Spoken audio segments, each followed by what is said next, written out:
Okay. మావపేనొద్దన్నే. Peno, sir. Okay, right. Good morning, everyone.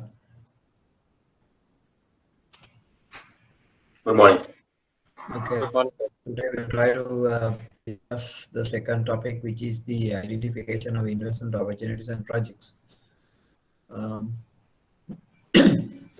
since our discussion is centered around Sri Lanka, we need to first discuss the industry's policy and strategy in Sri Lanka. For industrial promotion, the main responsibility lies with the Ministry of Industries. If you go to the website of Ministry of Industry, you can see this their policy statement. What they say is they provide broad guidelines and directions for a sustainable industrial development and promotion of local industries. It emphasizes increasing income generation and employment creation through the opening of untapped domestic market opportunities and the promotion of value-added local raw material, resource-based export industries, and also emphasizes on the broad-basing the industry with a view to creating increased industrial activities in the country and also in the regions. In facilitating this process, the government stands ready to provide support services as well as the infrastructure requirements to provide industrialists to establish factories in rural areas. So with this government economic policy framework, the Ministry of Industry and Commerce adopts several approaches of enhancing the competitiveness of selected thrust areas, regional industrialization through Gamada Karmata project, regional industrial estate development, environmental friendly industrialization, productivity improvement in industry sectors. This particular policy strategy is not a new to for this government. It was there in the previous government as well. But what I see is this is coupled with the economic policy framework which was introduced by the present president. If you just look at that particular document, which is very comprehensive than this document, and it emphasizes very clearly, as the policy says, the development of local industries. So that is what you experience right now. A lot of industries are being developed, and the recent development of the cement industry, you could see currently that we are producing the entire requirement of our country, which is 100%, by a couple of cement company, cement factories. Where one example, and then also I sense that the government intention is to ensure that milk production, milk in the sense their intention is to ensure that not the milk flour, but the liquid milk is being promoted. That is why they are not that worried about, despite there's a scarcity of milk powder in Sri Lanka, and they have a strategy of promoting the liquid milk among the population, which is absolutely recognized as the best food rather than the milk powder. And similarly, you could see that agriculture produce is being developed and promoted. And recently, I also participated in a couple of meetings where the government is trying their level best to identify the cultivable lands across the country, especially in the areas where northern east as well as north central, and also yeah, one of the issues coupled with that is the irrigation system, and they are trying to find or allocate lands which is along with the irrigation system. And the intention, I think the divisional secretariats have been advised to select the lands and demarcate and then develop the deeds that are related, and also to liaise with the Board of Investment to find investors to promote agriculture produce here in Sri Lanka.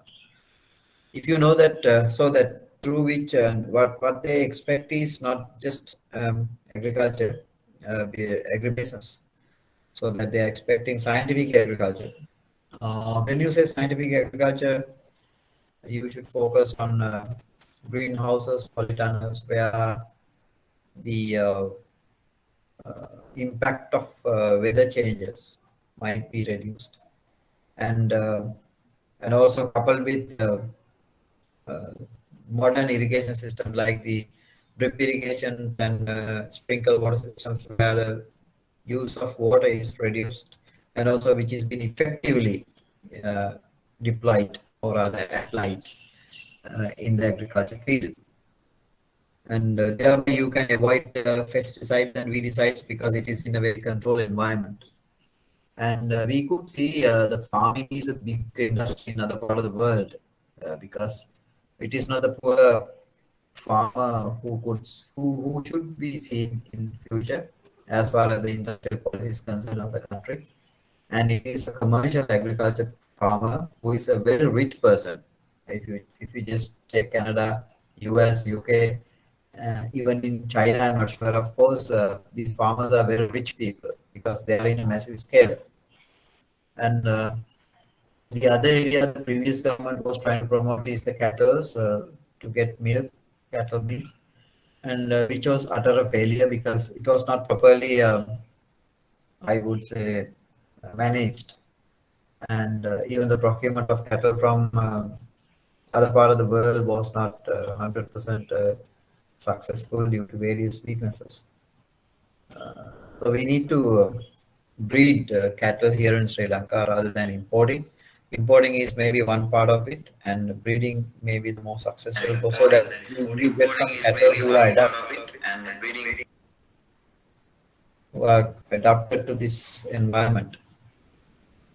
And then the recently in Oyamadua, one industrial park was opened up for pharmaceutical.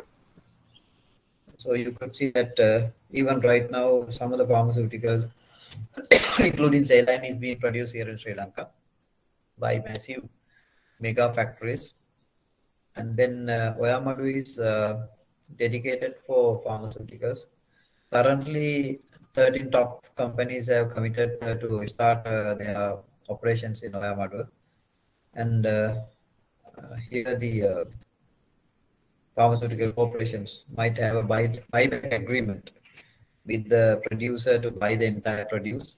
So it is a controlled sort of production system rather than allowing producers to produce what they want.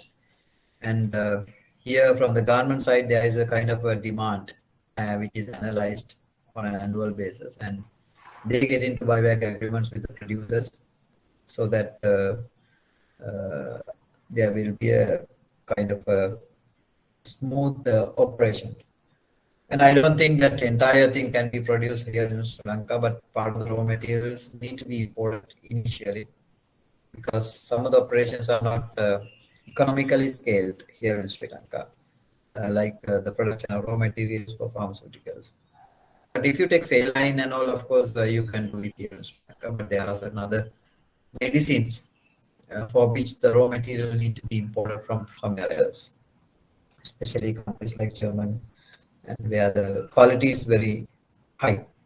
Okay, and I think the country need about more than 600 varieties of pharmaceuticals, and the intention of the government is to at least produce 200 or less than 300 or varieties of pharmaceuticals here in Sri Lanka.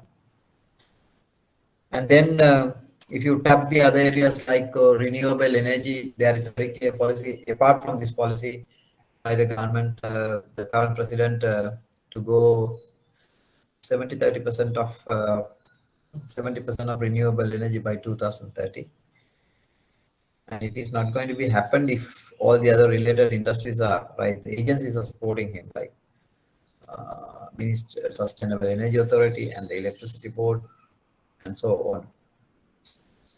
Currently, you can see that is being experienced by the local industries. Even I myself had a have a rooftop solar project.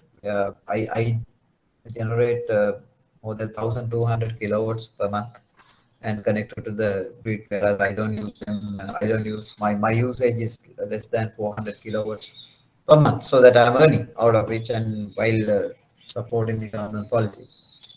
And you could see that a lot of factories have been converted. Their rooftop is converted into solar rooftop.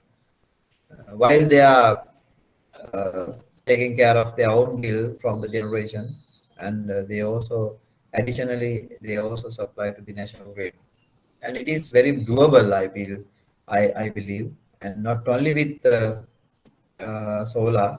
When you say renewable energy, you find hydropower and solar power, wind power, biogas, biomass. These are the five basic stuff that you can easily or with some difficulties initiate.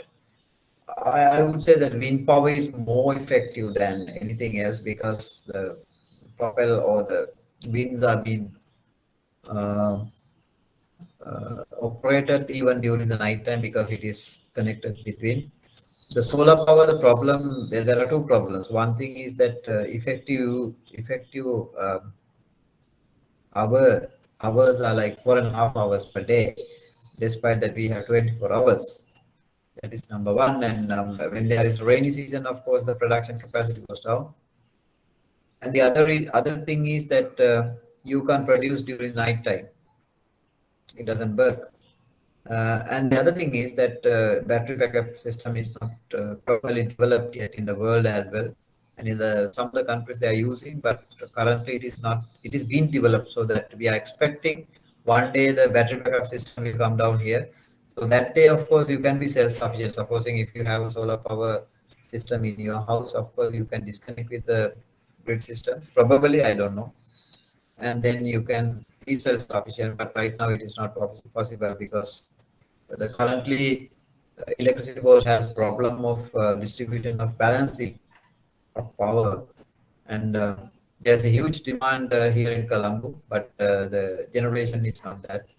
But equal generation can happen in other part of the country like dry areas, not in the wet areas. But transporting itself is a issue because you need a lot of other investment to develop that infrastructure from the electricity board. That is why they are reluctant to do it at a stretch. And it is a gradual improvement. So these are okay. This is about energy policy of the country right now.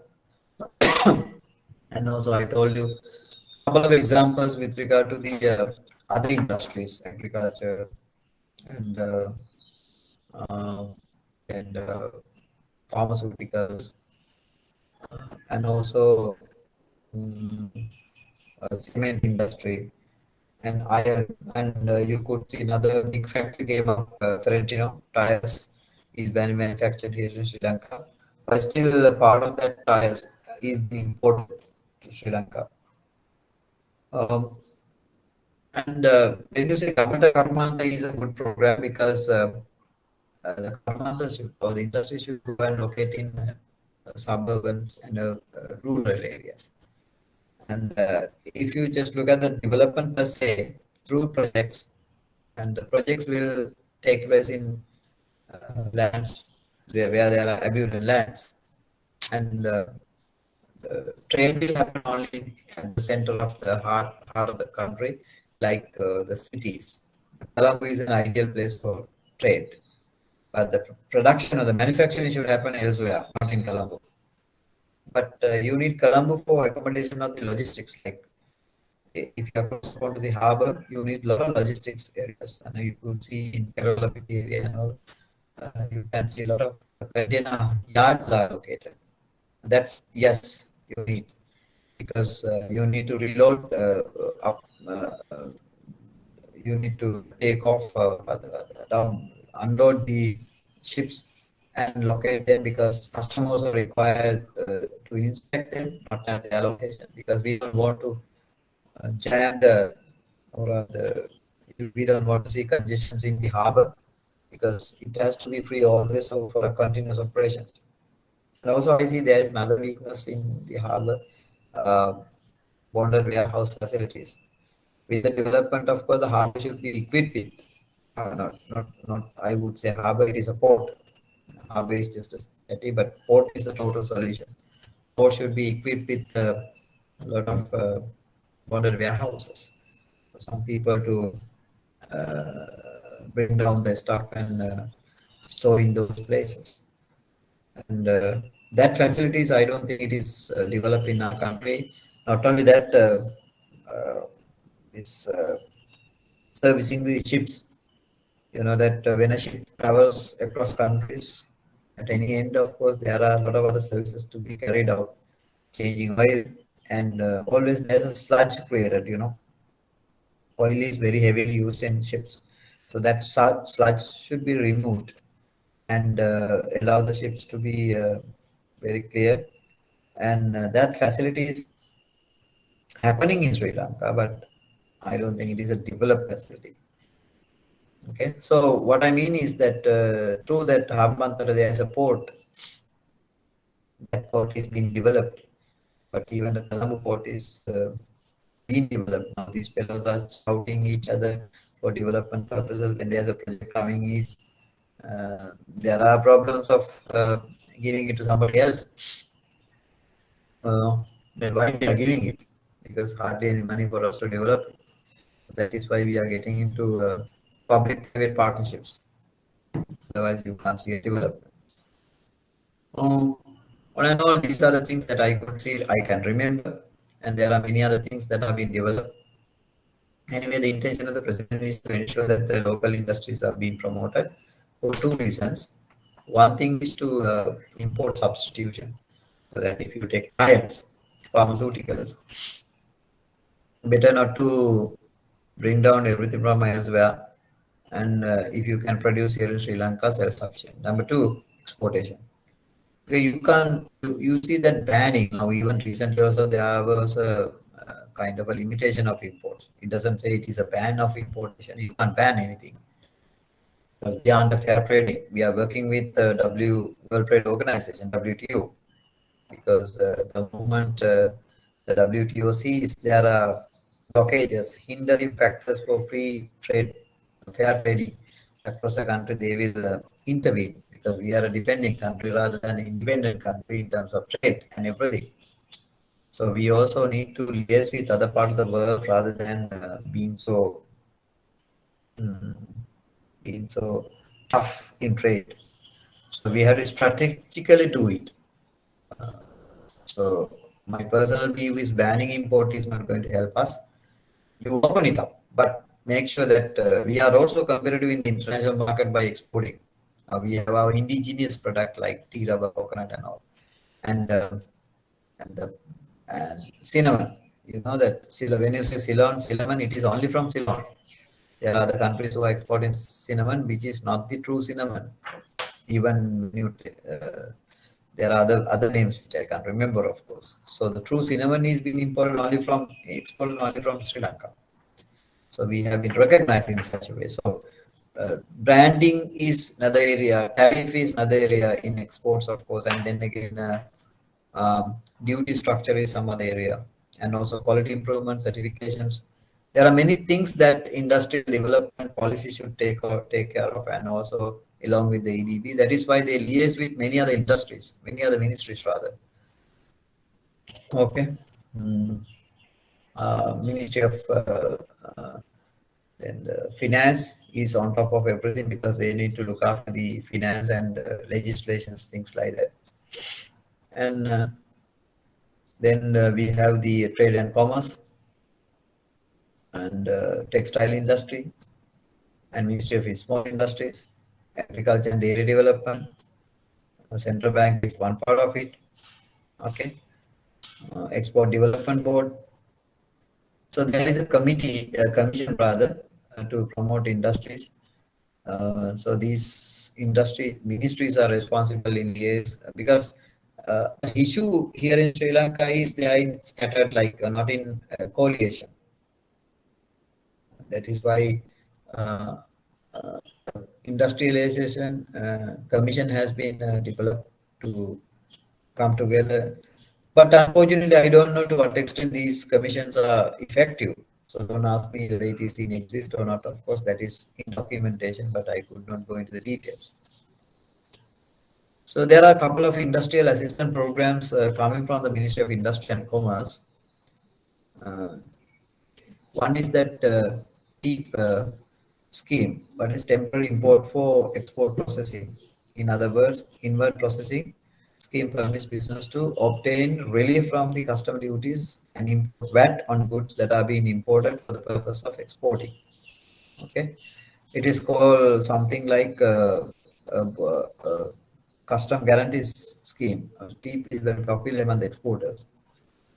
Then technical assistance through donor-funded projects to wood, spice, organic food, rubber sectors, and develop. Okay, they always liaise with other part of the countries, other part of the world, and come up with. And also the next one is assist the processed food and packaging sectors for the promotion of activities and the BIMSTEC concept of food and ProPrac.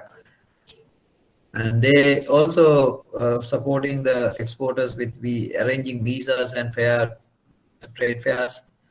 And when it comes to trade fair, I would say it's a very effective way of promoting exports because I know a lot of customers of our bank and elsewhere, they do travel across the world and participate in these trade fairs rather programs, and they can pick a lot of customers who are going to import from our country.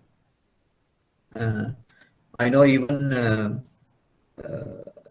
companies like in the tea industry and also manufacturing industries and coconut industry, especially for virgin coconut oil and coconut milk, coconut butter and things like that. Of course, there is a steady demand from and coconut coir related products. There's a huge demand. In fact, if you really look at it, of course, there's a scarcity in coir because I think entire population of coir is being exported to various part of the country. In it also, what I see is one of the basic mistakes that we do is we just try to send them in raw form rather than promoting value-added products. Even in organic fertilizer, I saw a couple of companies who get the real essence of our country and send it across by manufactured things. Of course, the real value for that matter doesn't come here because if you allow foreign companies to come here and establish, what they basically do is they get the essence, the most valuable raw material from our country and manufacture it and send it across on a transfer pricing mechanism. So the real value for the produce that we do here in Sri Lanka is not being transferred back to the country. And we could that see the impact of that during the last, even right now you can see the proceeds of exports are not properly being diverted or come back to Sri Lanka.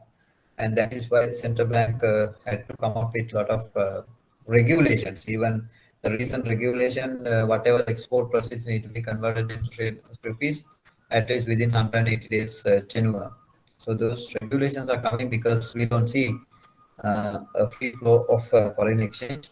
And that exactly happened as a result of the scarcity of dollars here in Sri Lanka. The people wanted to make a uh, advantage of out of the trouble that we experienced during the last couple of months. So we hope that it will ease because of the floating of the exchange rate, and now it is working on the demand and supply in the market. I hope so. And despite that, the central bank wanted to pitch at the 230 mark. Of course, it went up to 260. Hopefully, and the people were expecting that it might go up to 300 even. I don't think it will happen. So we'll pray and hope for such a threshold rather than going further and further down because exporters may be benefited, but then again, the importers and the country is not going to benefit out of the massive foreign exchange risks. Okay. Right. Now that's bit of the project industrialized support coming from the Ministry of Industries and Commerce. And then you also need to correct this Saubhagya Dakma says, and it's a very comprehensive document and also not a bluff document because it does tell you only the very essential things rather than the big stories. Okay, any questions?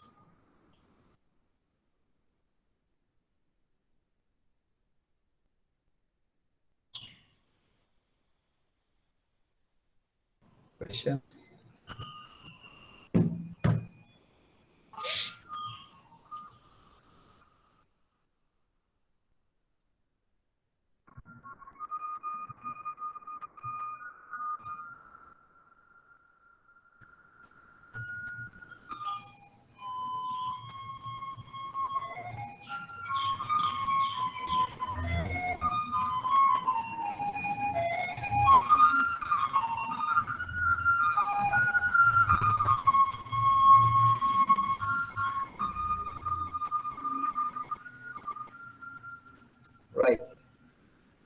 Let's try to understand what is this project cycle, because we are going to deal with project financing. In that, of course, we need to understand the project cycle.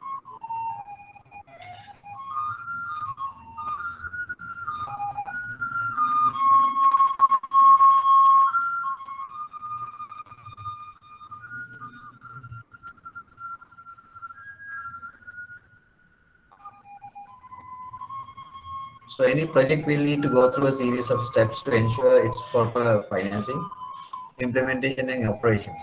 The series of steps that any project will go through is known as a project cycle. There are basically 5 steps: project identification, project formulation, project appraisal, and project implementation, and project operation.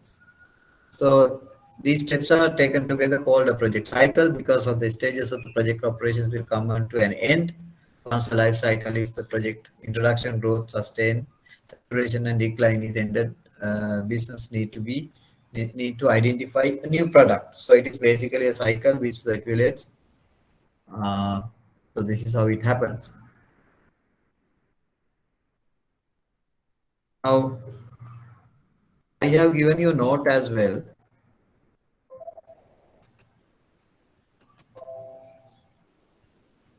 Uh, can you all see the note?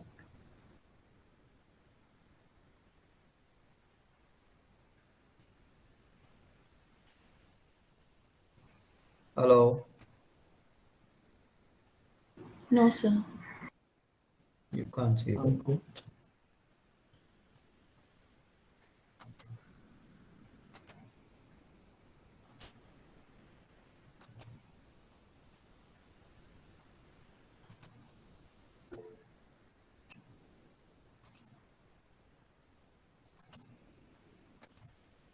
Now,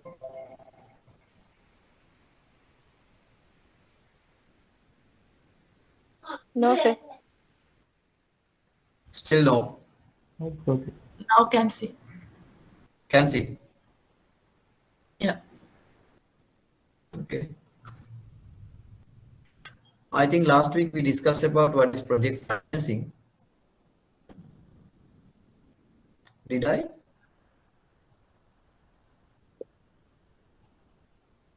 Did I discuss this one?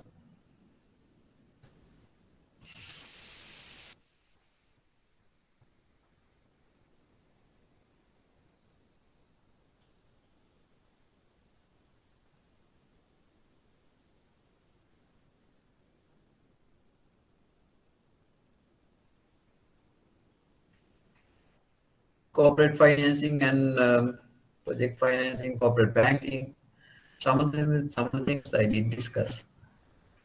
Uh, and also I discussed about the banks that are dedicated, like Industrial Development Bank and then Agriculture Development Banks. Okay. Here the project financing is basically coming from various parties. There can be some investors, shareholders, and bilateral banks, and also development banks. Here in Sri Lanka, largely it happens through commercial banks. What we undertake is basically commercial projects, projects that are large, development projects, commercial projects. Uh, for this, we need to tailor-made the specific solutions for that particular project rather than going through standard products that we do have. So, therefore, you need to understand the basic, what do you call, knowledge about the products that are available in business. Okay, and I have a session to discuss about the products in banking. What are loans, what are advances, and what are other services. So in the next couple of sessions, I will be discussing those slides, and you will truly understand what is the difference between loans and advances and how do we apply them based on the requirement of projects. So project finance is basically not only investment but also working capital financing, both together, coupled together. And if you are working for a commercial bank, of course, you know that there are funding lines that are coming from Ministry of Finance and Central Bank also at concessionary rates of interest. Uh, ADB funds lines are there. And then again, there was a World Bank fund. Right now, it is not there. And then, yeah. But these ADB funds are for very small sort of SMEs, not for projects. But ideally, the credit line should have for big projects. Now, currently, we are discussing with the bank called AFD, which is in France, uh, to develop a credit line for climate change requirements. So that's basically addressed to the energy efficiency and renewable energy. 60% of the funding should go into 70% of the funds should go into renewable energy and energy efficiency. Those are big, those can be either big projects or small projects, whatever it is. The beauty of this particular credit line is that there is a technical assistance program as well. Um, so if we line up with this particular bank, we might be able to help the customers to develop proposals even. How to develop energy efficiency within the factories. What are the measures that that's a requirement of financing? Probably changing the civil construction, civil aspects of the building. And because when you say energy efficiency, it is like getting sunlight into the factories rather than using the in-house lights. So you can reduce the energy consumption by exposing the factory into the sunlight. Now it is happening, I think, as you know, that mass holding is developing their factories like environmental friendly factories that workers are almost like any natural environment. So that the morale of the workers also boost in that concept, in that sense. Okay. And also promoting these LED bulbs where the energy consumption is very much reduced. So these developments are happening now. In time to come, we may have to liaise with climate change funds. Funds are available, but how best that we are prepared as banks is the question that we need to ask ourselves. So therefore, that every bank should have a kind of a ESMS system in our, that means environmental and social management systems, or ESG, environmental and social governance, is a subject that being discussed in banks, and you should have a dedicated department for which purpose. Environmental and social governance is a topic that is being discussed. So anyway, the projects here we talk about in large scale. Uh, so so the banks who are going to appraise or rather fund these projects, the appraisal system mechanism has to be very much robust. If a bank is considering a loan for a project, it will rely on cash flow. It will rely on a cash flow basis, primary source, and there can be project assets as collateral as a secondary source. But primary focus is on the cash flow. Project finance is a new concept of bank finance. The traditional finance of banks is known as a corporate finance, where primary source of repayment for lender is the wealth and assets of promoters, owners. That was the conventional thinking. So, the project cycle is project identification, formulation, appraisal, implementation, and operations. Right. Now let's go to the project identification. That is the first part of it, project identification. Um, Right. Before that, let me have a small break because it is very difficult to conduct lectures online. Uh, so I will have a small break of 10 minutes and come back again.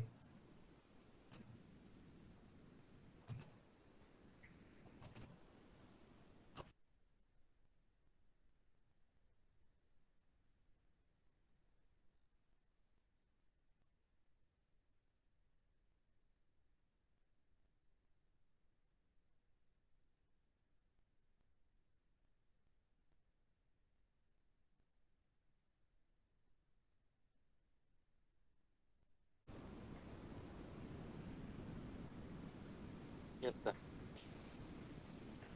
Hello. Okay. We can see, sir. Sorry. Sorry, I can't hear you. Now can see, Can sir. see, sir. Oh, you can. Yes, sir. Yes, Yes. sir. Okay, how to identify projects? Mm, Now, typical we have projects like rice mills and then oil mills and garments. But today, the project identification is largely changed. And though this note is quite old, of course, I would say uh, the entire spectrum has been changed. But there are four bases. There are four basic bases of project identification. One is the felt need approach. The second one is the demand analysis. The third one is the resource-based approach and the strategy-based approach. Okay. When you say felt need approach, is that now this country has felt, the country has felt there's a need of energy. So I would say felt need of energy solution. The government intention is to go 30-70 basis by 2030 is a felt need approach. It was very much evident with the scarcity of oil, fuel rather, especially diesel, generation of power through thermal oil, and then again scarcity of or rather depleted water reserves during the January to May. It happens every year. We did not feel it because last years we didn't have a problem of foreign exchange, so that we had enough diesel, so that engines were operated. But this time we had a problem, two problems. One is the scarcity of reserves or other water reserves as usual. The second one is the dollar issue. Then only we felt it. Oh, so that intention of the government is very clear. Rather than depending on dollars or the oil or the water, why not solar? So when you have a formula of 70-30, obviously you don't have to depend on somebody else. It is just a matter of developing. So the government recently signed an agreement with India also to develop a mega solar power project. I'm not sure the capacity of it. It should be at least more than 10 to 15 megawatts, at least 25 megawatts or other 100 megawatt. And then now the problem comes when it comes to energy. Where are the locations? Like even there is one solution in India and various other countries. The reservoirs are based taken for solar projects. Like floating solar panels are being uh, uh, installed on the water. That's possible.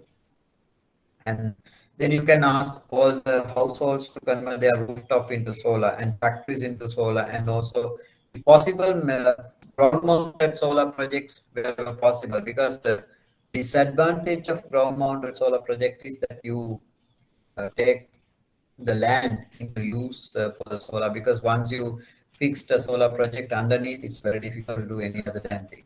So ideally, the roof is the most possible uh, advantageous one to convert. So one example of failed Sri Lanka, and then uh, that is from energy, and yeah, you think of uh,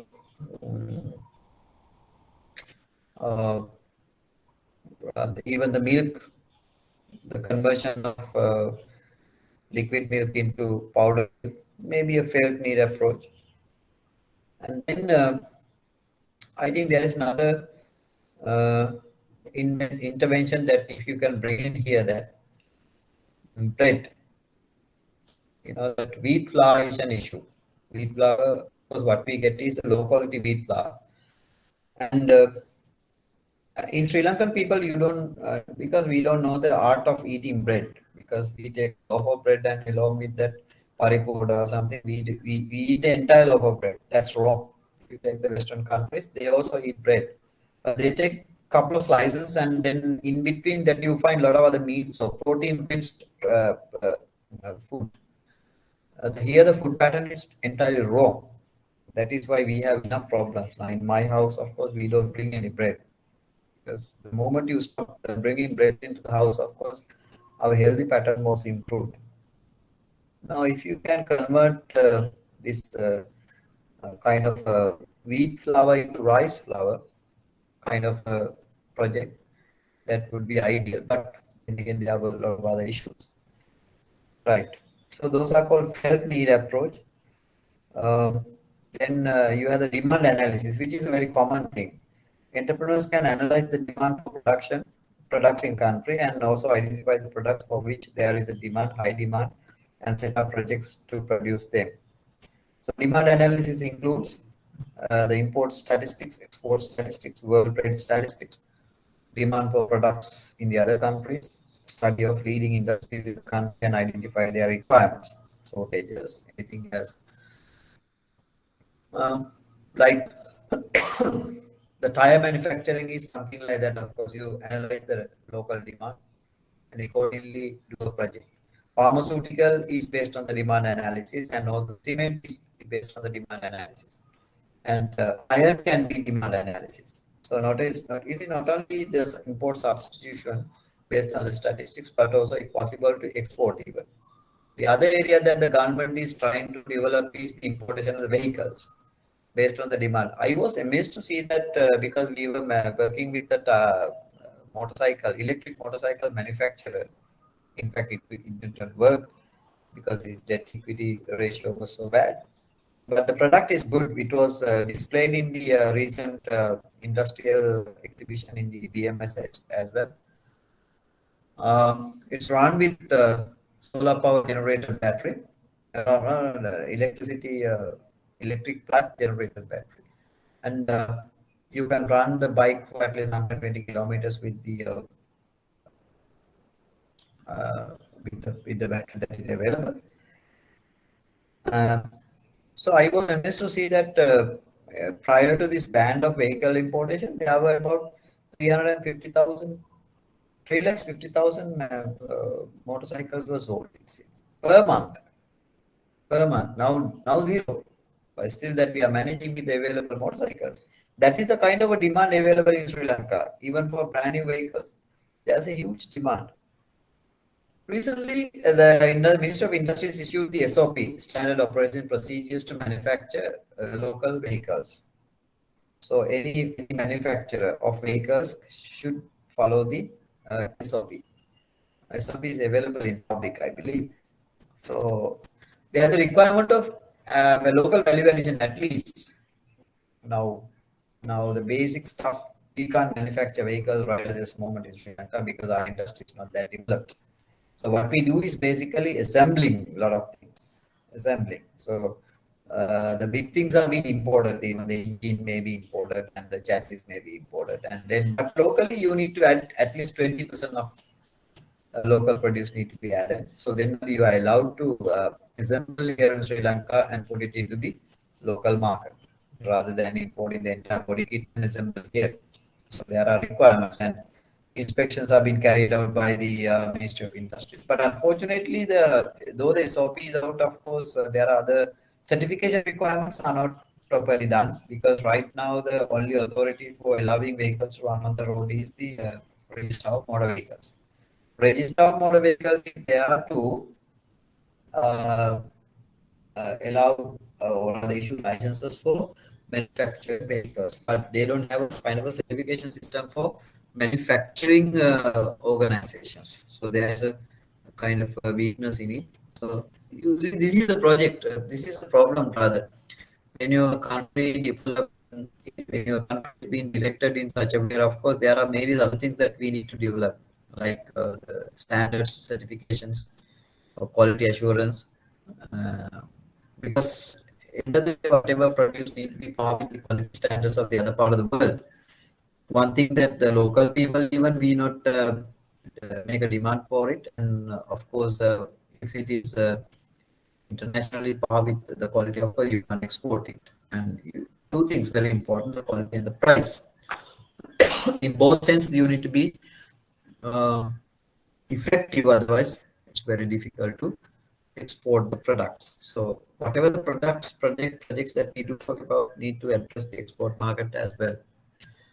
And also there is much attention is focused on organic produce. Of course, from our gut feelings that we can say there is a demand because everybody is talking about the food security in time to come.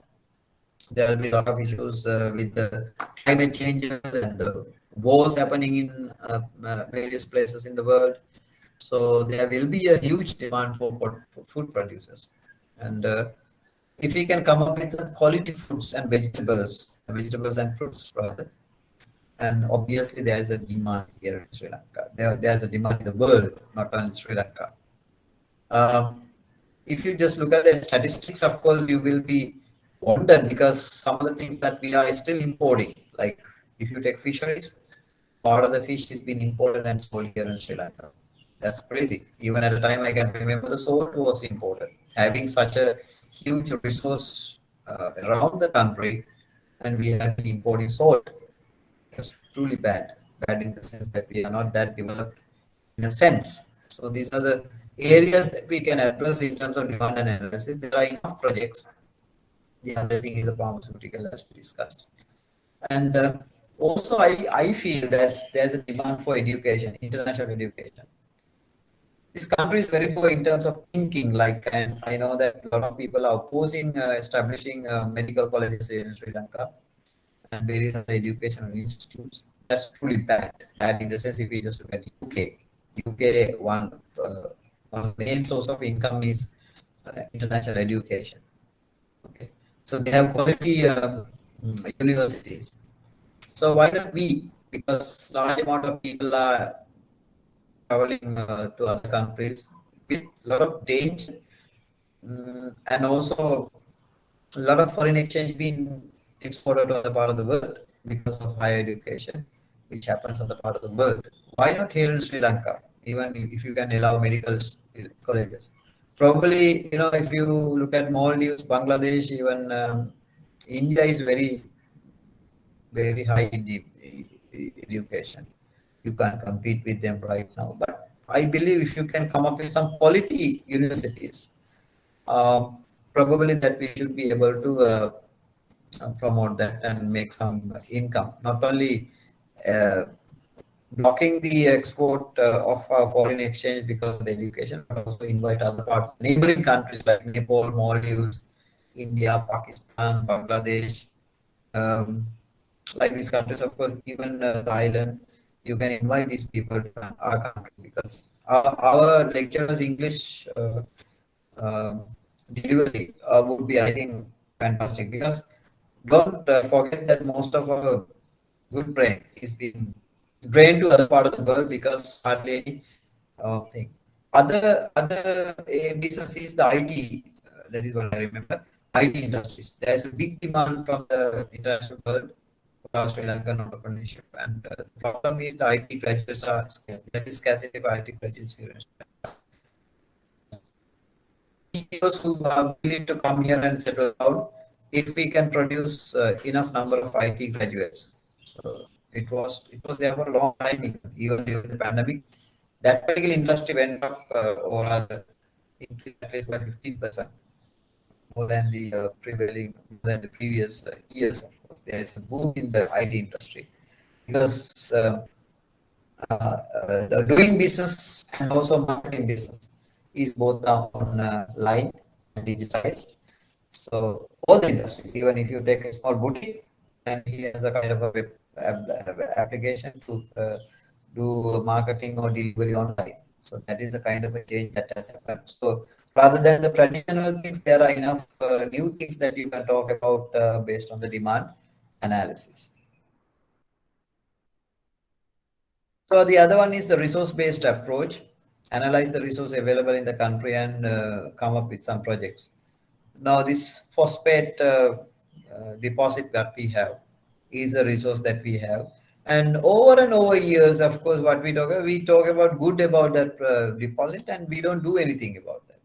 Minerals and graphite, a lot of things are available in the gem. Thanks God that recently the for the gem industry development, one center is being developed in Ratnapura and also connected with the highway.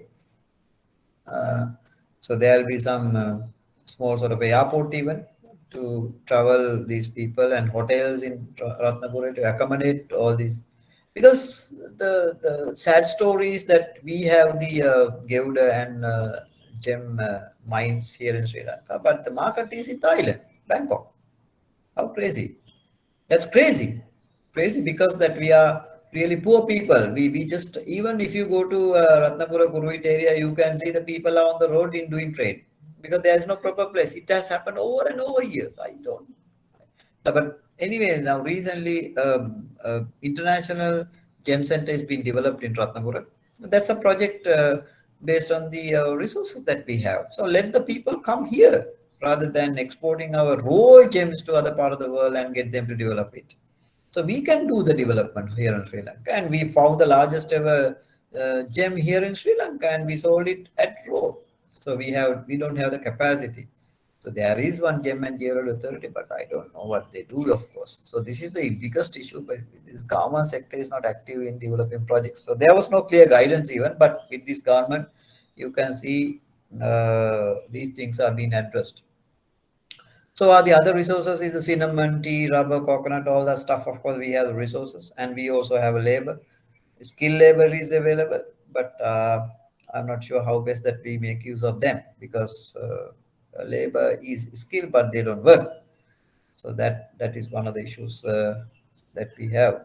And water is a big resource for us. And then even despite that, with this banned list of things, of course, we could see some of the water bottles have been imported. I can't remember. I can't understand why it is being imported rather than developing a good brand here in Sri Lanka. So develop a fantastic brand and export the water bottles. This is what we need to do. Then the strategy approach. Strategically, you know that Mahabali is a traditional classic example of a strategy approach. And to add to this list, the classic example is the port city. Port city is entirely not based on the resources, not based on the demand, but is a strategy along with the Chinese government. That is fantastic because one belt, one road initiative is happening on the other part of the world, whether you like it or not, of course. The China is eating the entire world in a way commercially, okay? And somehow or other they also intervene and develop this port city. Port city is going to be a financial hub across the world, and we will invite a lot of other people to come here and do business. So it is a strategic approach, that particular project, and it is a new initiative and also a new experience for us. Any questions?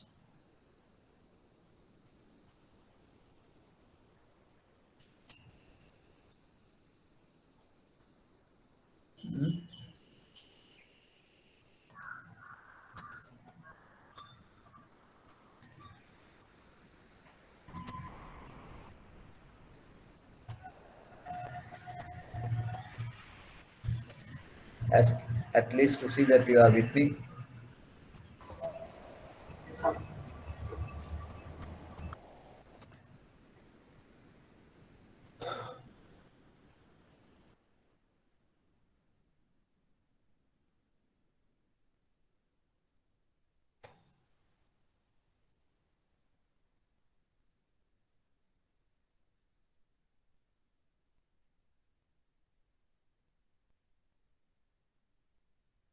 Right, projects investment identification in organizations.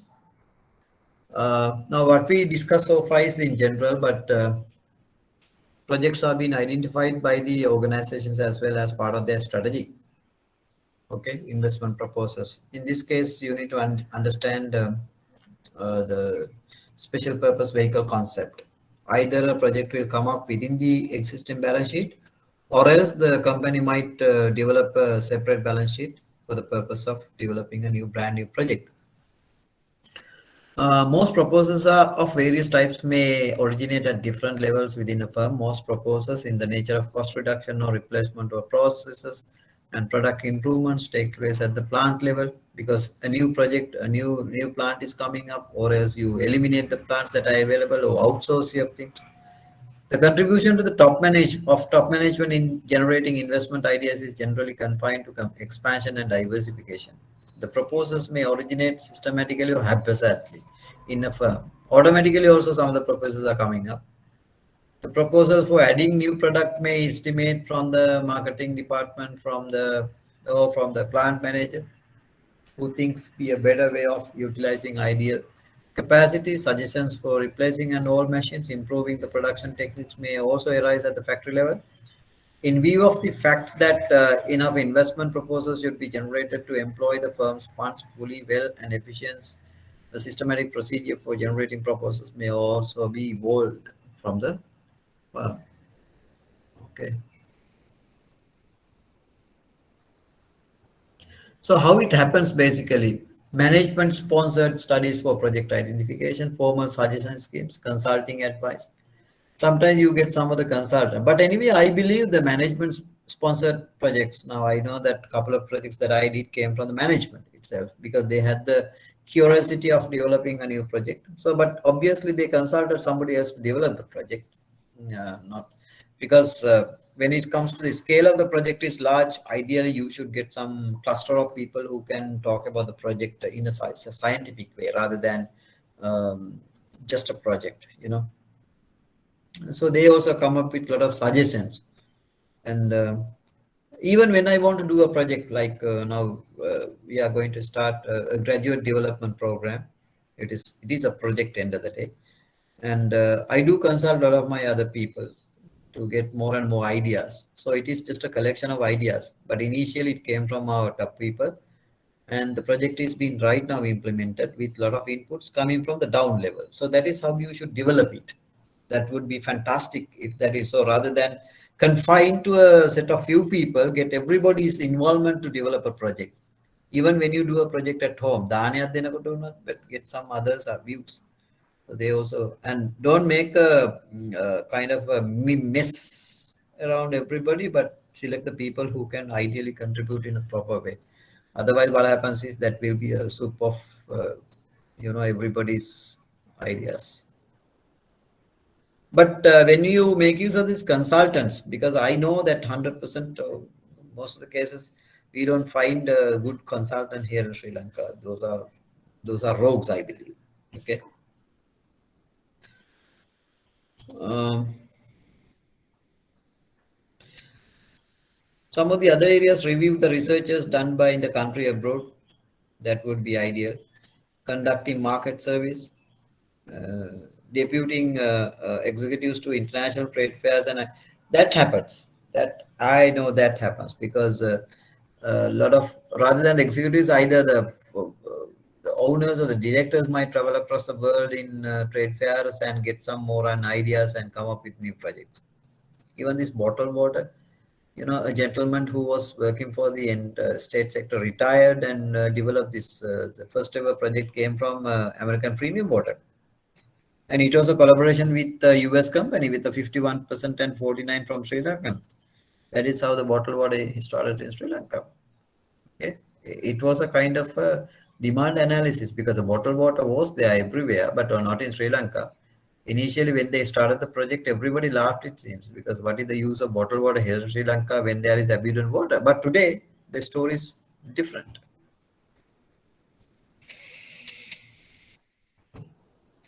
So once the proposal is been identified, but this part of the scientific process doesn't happen in most of the cases.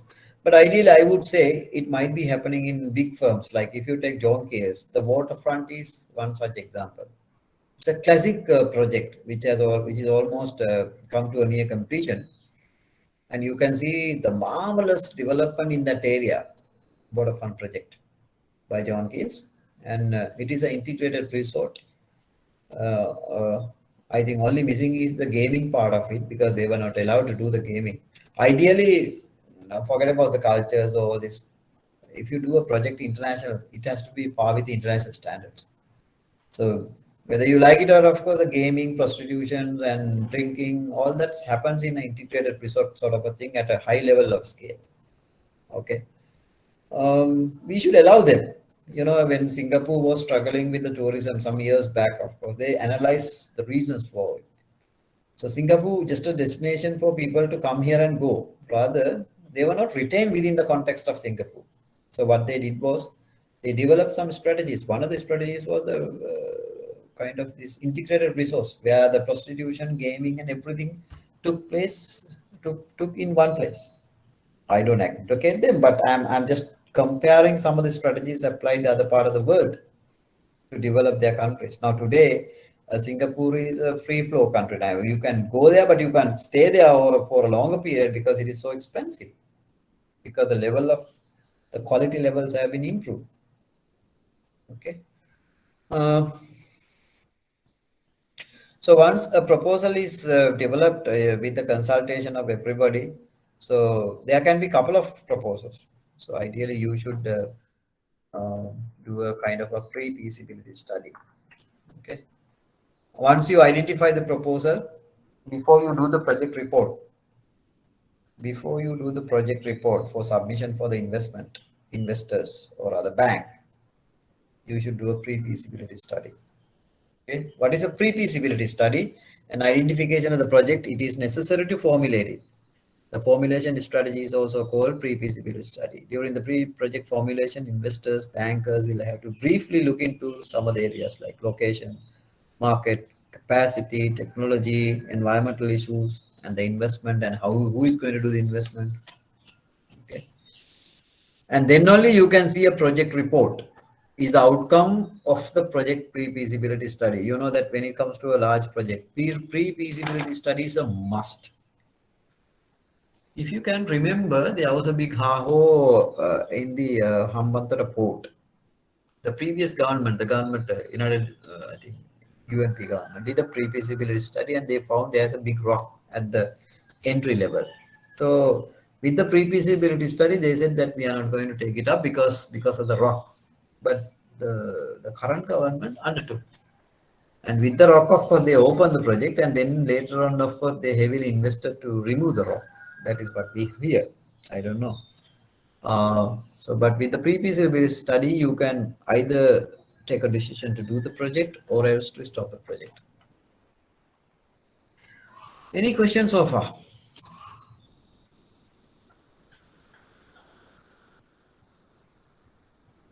Hmm?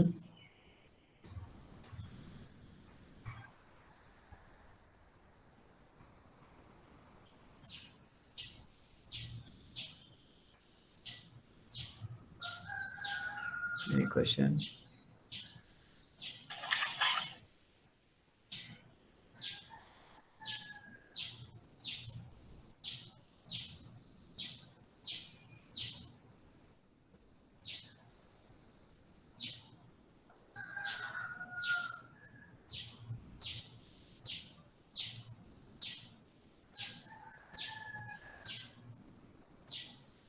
Any questions?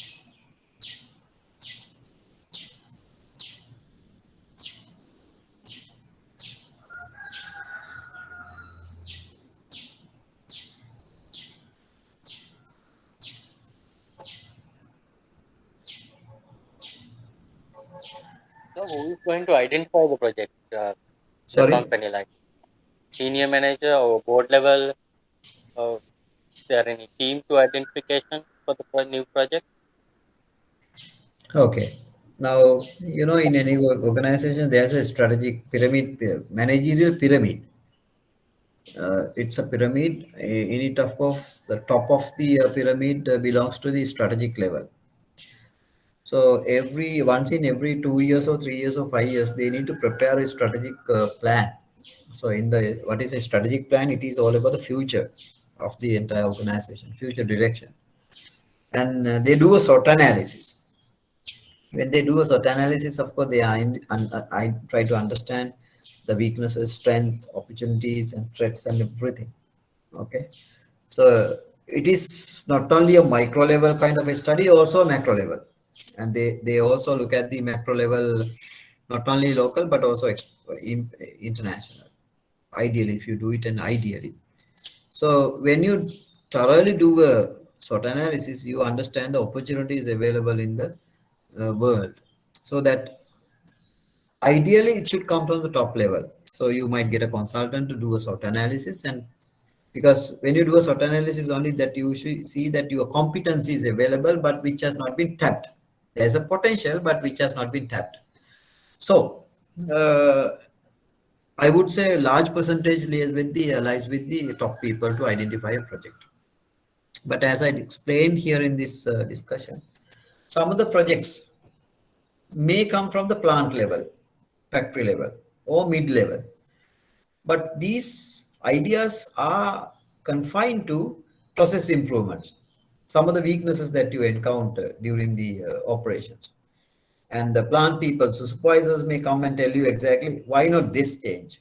So to replace a machine or else to improve the machine. Let me tell you an example. I would name the organization Brigam Sultan, because initially we were the people who funded that project. And the initial investment idea came from the top.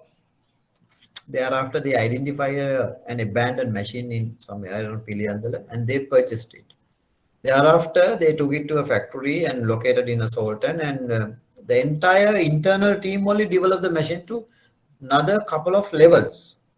That was amazing story because there were no proper kind of Sultans here in Sri Lanka. But today they are well developed because with the experiences. So that's an example. The initial investment idea, because you can't take down level people to go and do a diversification strategy because they have no say on that. They might come and tell you, but they will not listen. The initial investment idea came from the top, and the rest of the development came from the down.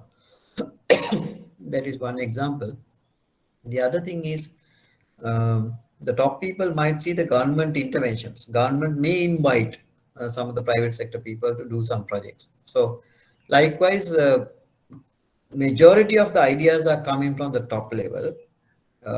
At the initial, then the operational level, of course, the project will be improved by the mid and the low down level. That is how it happens practically. The Anything more? banks financing only for income generation projects, also for cost saving projects.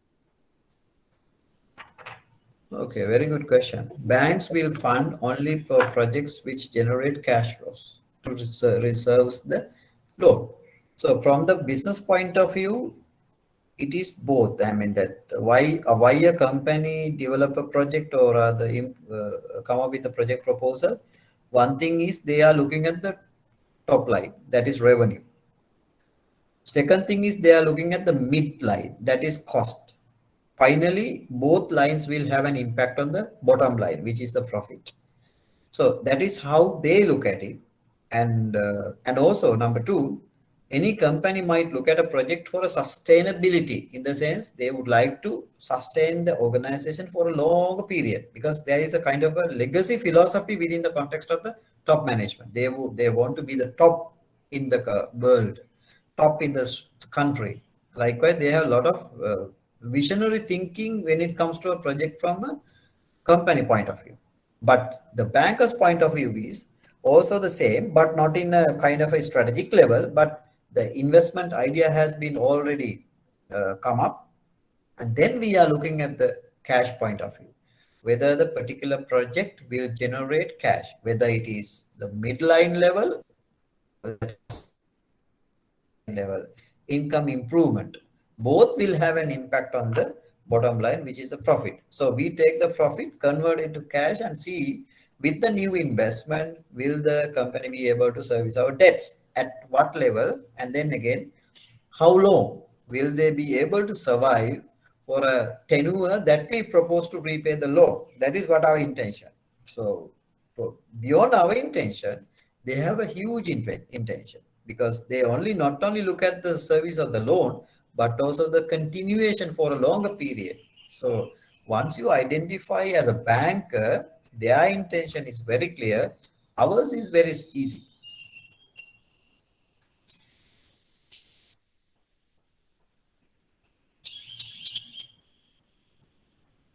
I think those are good questions for the benefit of the rest of the people, I think.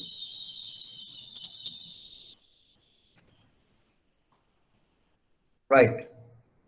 Any other questions? Let's try to understand briefly, because I'll be taking up all these topics in detail later when I do the credit evaluation part of it, because this particular course is not only for project financing but also commercial lending. And we will try to take them in practically what happens, of course. Let's take one by one, generally, the location. What are the locations like? Maybe take a hotel. If I take a hotel, I will concern only the hubs. What are the hubs? Like Dambulla is a tourism hub. And then again, Kandy is a, okay to a certain extent. Nuwara Elia is a tourism hub. Ella is a fantastic area. And then down south, starting from Tangala towards Gol and close up onto Kalutara, I would say ideally Valigama Mirisa is fantastic. So without any hesitation, I would consider that location is fantastic because more than us, the people who are coming down for tourism is more concerned about the location because they don't want to go to an isolated location. If somebody is coming to put up a tourist location, tourist attraction in a jungle or the rubber estate, which is away from the tourism hubs, I don't care. That may be good for their private villas, but not as a tourism business, because that is one of the key things that you need to understand location. And if it is a factory, location ideally would be either a BUI zone, industrial estate, or any other industrial related estate where you find everything is in one place. The water pollution doesn't talk about because there are facilities to uh, purify the water, and sewage systems are connected automatically. Okay, so if it is a factory, and if it is a factory which is located in a kind of a remote area, what happens is there will be a lot of social issues. But given that some of the projects, like if you take a more mass holdings or what is the other one, the other big factories, garment factories, and even this Raigan Branding. factory, yeah, and they are located in very remote areas. The question is availability of labor. So remember, when you put up a factory in a remote area, people may like it, provided that they are also getting benefits. So you have to be very careful when you locate a factory in a remote area along with the other residential people. You don't disturb them in terms of environmental issues or congestions.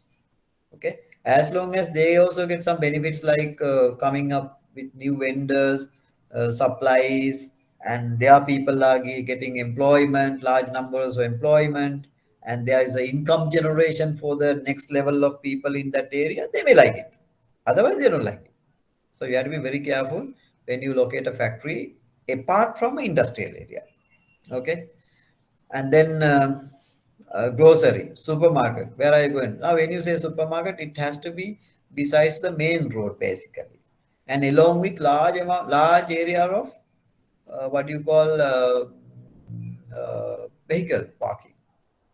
Okay. And then if it is hydropower, you know where is the place of course. It has to be a stream, and also the head is a concern. What is a head? The steam of the kind of that there's a what do you call it? There's a big pump coming from a very uh, high altitude towards the low level to ensure that water is generating power to turn the propeller. Location has to be selected, and it has to be close up onto a small type of and block the stream and collect water to a forebay, and then you take the water down, that kind of stuff. So likewise, there are a lot of other things that airport, maybe where is the location? I can remember when they wanted to put the airport in a different place, they had to relocate it because of various other issues. The Mattala airport, then they relocated it. Okay. Affordability, price of land. Now I know that if it is a factory, why do you want to put up on the besides of the main road? No need. Take it down or to an industrial zone rather than, because the price of the land is very high. If it is a showroom and a retail shop, yes, okay, where the consumers end users access has to be very easy, then okay. Otherwise, you should not. And then environmental effects of course, a flood, and where is the everybody understand. Accessibility, raw materials, labor that I discussed. Infrastructure facilities. This is very important. So let me share one of the examples. One of our client wanted to put up a hotel on a bank of a very famous tank in Anuradhapur area. So the project came up fantastic, but during the appraisal period, we could not see the electricity requirement in terms of kVAs. But later of the project, of course, the electrical engineer had came up with the requirement you have to have this much of electricity. For that purpose, the line available on that particular remote area was not sufficient enough. So these people had to ask the electricity board to come and place a transformer. So when you place a transformer, a big wire is coming up. So when they want to lay the wire along the small tiny road, of course, the people objected because they have a requirement of cutting some of the trees. They did not like it, of course, but with a lot of other interventions, only they were able to complete it. So that should have been really looked at before you do it.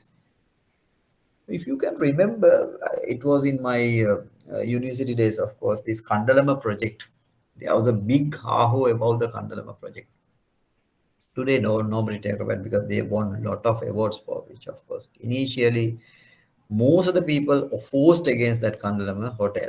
But this opposition really improved the quality of the hotel because I think one of the very famous architect called Jeffrey Bawa only did that, of course, this wonderful product. And they took every effort to preserve the environment and reduce the damages. But anyway, as a rule of thumb, fundamentally, when you do a project, when you do a change, it really damages certain things. For an example, if you want to put up your house, you may cut down some of the trees. It is a damage that you can't avoid. And you change the pattern of the earth. Some of the earth is been removed. Otherwise, you might import some of the new earth. It happens. You can't. But what you need to do is to minimize the damages. That is why the regulations are imposed. An urban development authority and make some provisions, and then again environmental authority makes some provisions over there. And even when you put up a hotel in a jungle, you know that there are 20 odd approvals need to be taken for a hotel in jungle. Wildlife again come and make some provisions, and irrigation department for a when you put up a hotel on a bank of a kind of a tank, it's a huge thing. It's a huge thing. But how best that we make use of these natural resources to ensure that there is a value created in it? It's a classic example of that, of course. But today, most of the factories, hotels, and these things are nicely done in Sri Lanka, of course, without damaging the environment and also curtailing or rather managing the social issues. Okay. And so infrastructure, much needed, and also clarity of the legal ownership. This is very important for a banker because some of the lands are being given away to mid-income earners, low-income earners. So there's a legal problem in it. When the divisional secretariat allocate these land for these type of people, that is only for a particular purpose, and ownership cannot be transferred easily. Because recently there was a case, one customer came up with a project where the project is going to be located in a land which is owned by a mid-income earner who is the director of the company. I don't want to go into the details of this case, but technically we can't do it, of course, unless because we can't take the mortgage of that particular land. And why we take the mortgage of the land? In case the customer default, we are going to auction it. But we can't auction and sell to a person other than a mid-income earner, because by the time you develop the project, what happens that you can't sell it to a mid-income earner. That's not possible. So this clarity of the legal ownership has to be very clear, because transfer deeds are not available in most of the cases now. Those are kind of lease ownerships. But as a bank, I don't know about your banks. Of course, my bank doesn't accept any lease ownerships coming from the private parties, because government is giving away lease ownership at least for 30 years. That is all right, because the intention of the government is to ensure the development happens in these particular lands. But the private leases, I don't know for what purpose, like, of course, maybe development. And the beauty of the government lease is that they will continue the lease period thereafter even. I know that one of the project in Anuradhapura, which is a poultry, where the DS has agreed to continue the lease ownership for another 30 years because they don't want to do it. And even if you put up an airport, apartment rather, and definitely the lease period will be continued because as a result of the price of the land, most of the people would like to go for lease ownerships. And also the government has a very clear policy that they are not going to sell their land unless they lease out. And the next is the cost of the developments, because some lands need to be developed out to the expectations, earth moving and putting retaining walls and various other developments might might incur a lot of cost. And also, if there are some streams or big small canals need some reservations, you have to develop those canals. Okay. If there are some fatty fields, you have to preserve them. If there is a marshy land, you have to preserve them. I have a classic example. One hotel, they had an 8-acre land where there is a marshy land in the center of the land. So they made every effort to have the hotel beyond the marshy land. On the marshy land, they put up a spa. Spa is on concrete floors, of course, but marshy land is there somehow or other. So they get the approval to put up the spa on concrete poles. That's all right. See, the creativity is coming to make use of the marshy land even. And then cost of the buildings required, how many buildings and what sort of buildings, facility buildings, main buildings, storage buildings, factory buildings, office building. Okay. And removal of garbage and discharge of polluted water and government regulations. And there are many more things when you consider a location. And now forget about all these things and think of a land that you are going to select for your own effort. More than this, of course, the first thing that you look at is the locations, beauty of the locations. Whether that phase is it phase to a kind of a fatty field. There's a big demand for which no. But be careful when you are near to a fatty field. There are many other creatures coming to your land also. Kabare, then you have to put up a big parapet wall also. If you are going to live in the nature, you have to understand the nature. Now, for an example, if you go to Kandalam Hotel, it is surrounded with enough monkeys. What do? They come and see you. Even when you are in the bathroom also, they come and see you. So you can't stop that. And also, they come and slash everything. Like if there are outdoor parties, of course, I can remember one day when I was there, set of monkeys came and slashed all the cups and plates and everything. Not all, at least 25% of them were slashed by these people. When I asked one of the people, this is a headache for you all, no? What you know what they said? Can't help. We have come to their land.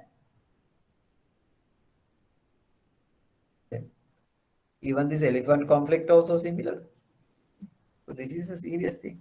And especially when you try to damage the nature, there are enough regulations. Let me tell you a simple example. If you want to put up a mini hydropower by blocking the stream, Ganga haras කරලා වේලක් බඳිනකොට අර ඒක වෙල බැඳලා හක්කලා අර තියෙන වතුර ගන්නවනේ හෙඩ්රස් canal එකක් කරා වෙනම ඩයිවර්ට් කරනවානේ. එතකොට අර මුල්ල ගංගාවේ කොටසක් යනකම් වතුර අඩු වෙනවා. 25% of the water has to be released to the original stream, but the rest 75% can be diverted. But what happens is that the originality of the stream goes down. එතකොට මේගොල්ලෝ බලනවා මේ environmental authority එකේ ඉන්න මාළුන්ට damage එකක් වෙනවද කියලා. ඒකේ ඉන්න ලස්සන මාළු පොඩි මාළුට damage එකක් වෙනවා නම් ඒක allow කරන්නේ නැහැ. ඒ වගේ. So the government regulations are very tough. I don't mind it because I like it, because when you lease out, when you ease the government regulation, what happens? There will be enough projects, but where's the nature? This has happened to many other countries. You can't do it, of course. You have to preserve the nature, environment, and doing the project. So that is how it should be. Even when you put up airport, airport එකේ තිබිච්ච ප්‍රශ්නයක් තමයි හම්බන්තොට මේකද මොනරු වෙනවා. ලංකාවේ නීතිය අනුව මොනරෙක් මැරුවොත් රුපියල් 30000ක් ගෙවද්ද 35000ක් 6 මාසයක් හිර යනවා. ඒගේ රෙගුලේෂන්ස් තියෙනවා. ඒවා හොඳයි තියෙන එක. නැතුව බෑනේ. ඒ වයිල්ඩ් ලයිෆ් තියෙනවා. අපේ ස්කෑසිටි එකක් තියෙනවා. අලියත්තු විනාශ කරන්න බෑ. ඒගොල්ලන් අපේ part of the nature and we talk about highly about them නේ. දැන් මේ ළඟදී ඇතෙක් මරුණා කට්ටිය ඇඬුවා. Because there is a value in it. So you can't forget them.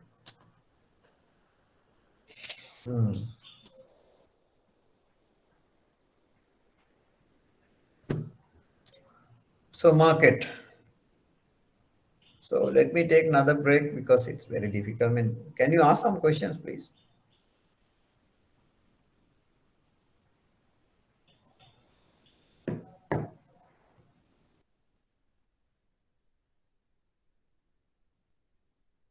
Any questions?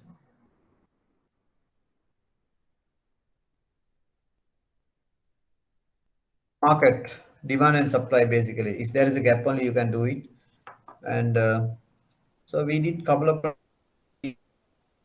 the projects we turned out simply because we projected that there is no demand. Size of the market. Here in Sri Lanka, the biggest issue is the size of the market. Our market is very small, very, very small. So ideally, when you do a project, initially you better sell in the local market, but then again try to export it. Even the neighbor country, India is a huge market, huge. You can't think of even. And purchasing power of the customers. You know, today if you go to Bangkok, you can't buy anything. Why? Everything is expensive. Because the purchasing power of the Bangkok people is very high. I think they earn about more than $18,000 per capita income, whereas ours is about $4,000. So what they have done is, Bangkok, there's a separate market for us, very cheap, but the quality also cheap. This is the problem. They have amazing markets. Even UK and everywhere, there are cheap market and expensive market. But you can buy things from the cheap market, the quality is cheap, very poor. But if you buy things from the good markets, quality is excellent. So that is where you have to study the buying behavior of customer. දැන් බලන්නකො ලංකාවේ මොන හොටලේ දැම්මත් තරන්නේ අර මගුල් කොත්තු එකයි rice එකයි ඉස්සරහ තියාගෙන ගහන්න නැත්තම්. ඒ කඩේ වහන්න වෙනවා ටික දවසකින්. ඉල්ලන්නෙම රයිස් උයි කොත්තුයිනේ. කාලා මැරෙනවා. ඉතින් can't help. This is the buying behavior of our customers. ඉල්ලන්නේ මේක. ඉන්දියා අප්පයි කොත්තුයි රයිස් උයි. රයිස් and curry නෑ එක කඩේක. මට දැන් ඕන රයිස් and curry ගන්න ගියාම ඔය නෑ. ඔක්කොම තියෙන රයිස්. රයිස් තියෙන. That is buying behavior. නේ දැන් ඔය ඩීසල් පෙට්‍රල් ගහන එකත් buying behavior එකක් නේ. කවුරු හරි මොකක් කරේ ගියාම පොලින් ඉඳලා ගහගෙන එන ඕන තරම්. ගෙදර ස්ටොක් කරගන්න. That is buying behavior of our customers. Our people are price driven mostly, not the quality driven, because it is just a culture of this country. Number one. Number two, purchasing power. Hardly any purchasing power for us customers. දැන් ඔය තිලකවර්ධන කියලා අපේ උගයාලන් එකක් තියෙනවා. You get enough and enough people. The price is quite cheaper than the others. Quality is value for money, I would say. But you get everything in that. That is one of the comparative advantages for them. But you don't find the best quality produce in those shops because their market is not there. So for other smallholders, it is very difficult to compete with Tilakavardhana because major competitor is him. Major competitor. So in any industry, you find the competitors. You have to be very careful with the competitors. If you are trying to fight with a big competitor, I can remember one classic example that there was an ice factory in harbor. Near to that, one of our customers also wanted to put up a small ice factory. But I didn't have an idea because at that time I was also very small to the industry, semi-industry. So we funded him, but it utterly failed. They never got up because he was unable to compete with the giant in the market. The moment he increased the prices, that fellow decreased the prices. He has the capacity to decrease the price so that obviously the customers will attract that customer. Any substitutes available? Now, for an example, if you come up with carbonated drinking product, there are enough substitutes right now in the market. It's very difficult to promote a carbonated drink in our country right now because of the mentality and all the stuff. Prices of products and services and margins, all that stuff has to be taken care of when you do the market pre-feasibility, because you can produce anything which can be sold in the market, otherwise you should not. This market can be either the regional market, national market, or international market. And there are instances where that you might sell to a single buyer as well. Who is a single buyer? The entire produce will be bought by one single customer. For him, that you might produce.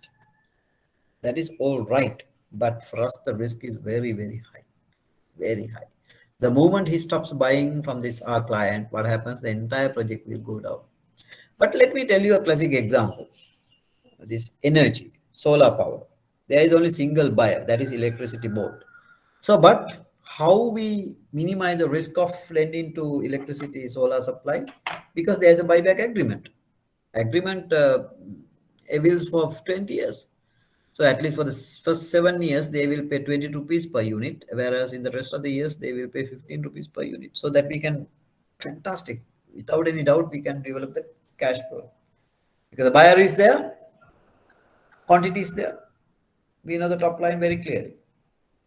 And midline, it's a very simple project to evaluate solar power projects. Because numbers are available. Market is available. Market, we know the market. And it is confined to a sign agreement. More provided that they sign the agreement, we don't have a problem of funding them. Okay. For hydropower projects, the first thing that I say is come along with the power purchase agreement. We start from there on. Simple. Margins, you need to look at margins, like margin depends on the industries, like certain industries, different margins are available. Okay. It's a separate study to do in doing project finance. Like for an example, this food and beverage might be more than 50% in certain cases, and manufacturing basically 15% GP margin, 18%, 20 margin, 20%, but net present will be like 8%, 10%, sometimes 6%. So those are industry related margins. But when it comes to trading, sometimes it may be lower than that. And also it also linked to a volume of transactions. Like if you take vehicle sales, margin may be high, but the volumes are low. Okay. When the volumes are big, if sales efficiency is very high, the margins can be lower. Margins can be lower. So that we will try to understand them when we do the credit analysis. Any questions so far?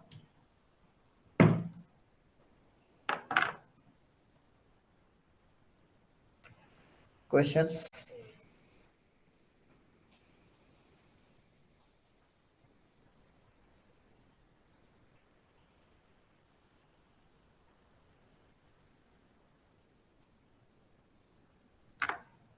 Okay, we'll take a short break and come back again. First and foremost, the most important one is the knowledge. Do they know the about particular project or other subject? And if they don't know about that, they should be able to get some consultation or other person who can do the particular subject. But in that sense, of course, they should be able to tie up with him to retain in the organization for a given period of time, at least for us to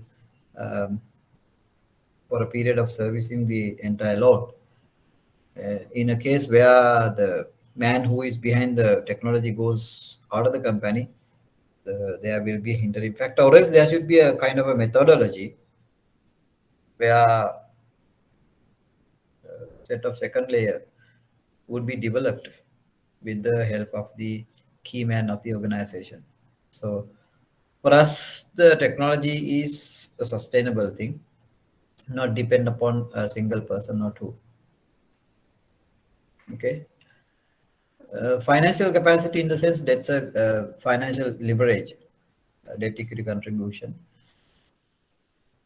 When I negotiate deals in large scale, but I start with 60-40 capacity, the funding will only maximum 60%, provided that the sponsor can bring about 40%. But depending on the strength and the risk of the project, we may go down to 30, 75, or rather 75, 80 even. But at least 20% of equity has to be there, and it has to be upfront, not from the borrowed sources. Uh, there were cases where that some people used to come and negotiate with us for fun. Even what I say is, unless you bring the cash on my desks on the very first day, we don't agree with. Management capacity is all about the entrepreneurship. You know that people who doesn't have capacities, who doesn't have sense of business acumen, we should not deal with that, especially when it comes to a large project. There should be a cluster of people who can deal with the project. Otherwise, you should not get into that. Technological knowledge I discussed, and supply chains networks. Are they affiliated with everybody else there to get raw materials on time, labor on time, and then again other supplies. So entrepreneurship is a unique thing where even there are scarcities or even there are problems with the supplies, of course, they know how to get that somehow or other. Creditworthiness and credibility is a big area that we should understand, and that I will do when I do the credit evaluation, because creditworthiness, credibility, at least the three criteria. The number one, there should be a purpose, very clear purpose. Number two, the repayment capacity and the contribution. If you take these three, that means creditworthiness is very high. Technological things, production process type of technology to be used. Now, if you take a car manufacturing, unless the promoters know about it, and is it the latest? It should not be a very um, uh, what do you call, old type of passion. Even if you take a rice mill today, rice mill should come along with silos to store the rice, and then latest power boilers and elevators, because you need only a couple of people to run a rice mill today, not the labor intensive. It is technology, capital intensive one. And most of the good rice mills are not going to be stopped. It runs 20 big scale. And I technically don't like to deal with this small type of people, because they also have a lot of issues. Because when it comes to rice mill, they should have a capacity to have a pledge facility as well. Because during the Yala season, Maha season, you should store enough to run the machine smoothly over a period of 365 days. And determination of the requirement to assess and capacity, plant and machinery, it is a whole process which I will discuss in detail later on. Okay, investment requirement, working capital requirement, what are the plants that are required and how we are going to procure them, pro forma invoices, things like that. Are they available elsewhere? And then civil work is all about building constructions and what is the cost of it and who is going to do it, contractors. Now, for an example, if it is a hotel, project engineering consultation and structural drawings, architectural drawings are very important. Do these people know about that? No. Now, when it is a banquet hall today, it has to be a very glamorous building. It's not a very small, what do you call, compact building. There should be enough space, and associated other facilities should be available. Okay. And then estimation of the production program and input output analysis. When I was discussing the rice mill with a big customer, of course, what I ask is how we are going to line up the whole process. Like, will there be bottlenecks at input level, at output level? So when you take an input output process, of course, you start with procurement of paddy, and then we are going to store them. Large amount of paddy has to be stored during only 2 seasons, and thereafter it should be put into the machine and goes to a process, and byproducts are coming up, paddy husk, where are you going to sell them, and then once it is produced, how you are going to bag them in, what is the kind of distribution arrangement, because you should not keep the produced things in-house unless there is a networking system to sell them off. So in that process, not only the machinery, not only the civil, but also the vehicle fleet is very important, depending on the capacity of the machine. Depending on the capacity of the plant, you should have number of vehicles, either to procure the raw materials or also to distribute the produced one, because the customers are not coming to the factory now. So the entire produce has to be distributed among the network. And where are the markets? If you take the poultry industry, there are a handful of people in the industry who are leading clients. It is when you say poultry, it is not only the last processing plant, but also the maturing. Like you need to start from the feed mills. Feed mills are very important today for poultry industries. They will have their own feed mill. When you say feed mill, then the maize cultivation. So you start with maize cultivation, the entire network. Maize cultivation, and then you have to import soya and mix it up with supplements and the produce the feed meal. On the other side, you have to import the parents. From the parents, you develop the live birds, and there are from the birds, of course, you take the eggs, and they had a hatchery. From the hatchery, you take the birds, okay, and thereafter you mature them and put them into the processing plant. From there, and packaging, and it goes to the retail. Some companies, like if you take Pusella, they have their own retail network, starting from the feed mill. Okay, so maintain what is the level of production capacity and labor, and also the technology, because today the close houses are very technologically savvy things. You need only two people to run a big close house, which has about 80,000, 40,000 birds. It's not a labor intensive work today. And once a cycle is finished, that you take everything out and clean it up and put the next cycle in. Okay. So where are you going to locate them? Some of them are in Puttalam area. Look, land is very important. Give me a second. Oh, Amali. Oh. නෑ නෑ මං හදලා ගන්න. දවස් දෙක තුනක්.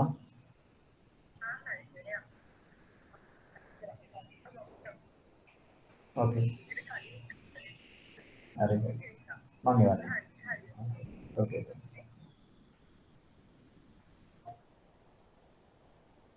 To start the factory, one of the key things is that input-output analysis.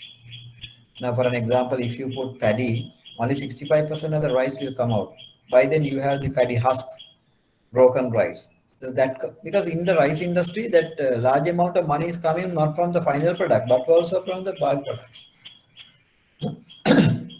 Business is that. Okay.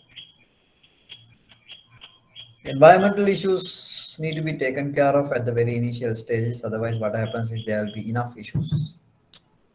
So you name, everything is there. Generally, you can't discharge any bad things to the environment. So that is why today the purification systems, water treatment plants are very important. There are dedicated credit lines. If you take E-Friends loan scheme, is dedicated for environmental issues, pipe and issues. I think at the rate of 6.5%, very cheap. So it is not only the solid and the liquid, but also noise pollution, visual pollutions, light pollution, not allowed. So some of the machines are both soundproof machines. Is it possible when you put up a large factory, is it possible to run this factory in this particular area? Will there be some pollution at us? And also it has to be lined with the production capacity. I can remember one of the poultry industry had a problem of waste management system, because that produces a lot of blood and perishable waste. So ultimately, because they kept on increasing the production line, not the waste line. So ultimately, they were discharging it to a nearby well, a paddy field rather, and the people in the surrounding area, they opposed it. So what happens was they had to take every discharge, and take it to somewhere else for dispose. So those are costly things. But today the concept is you reduce the waste and recycle it and reuse. Reduce, recycle and reuse. If you take water, water need to be purified. I think the government also has a program. I think recently Minister Namal Rajapaksa has revealed in time to come the domestic level we will have two water lines. One is for drinking purpose, one is for other utility work. So like that, washing things and because the water that we purified used for everything, that's costly. It's very costly. So better we have two lines, one for drinking purpose, the other one for bathing, watering, things like that. So obviously there will be two prices.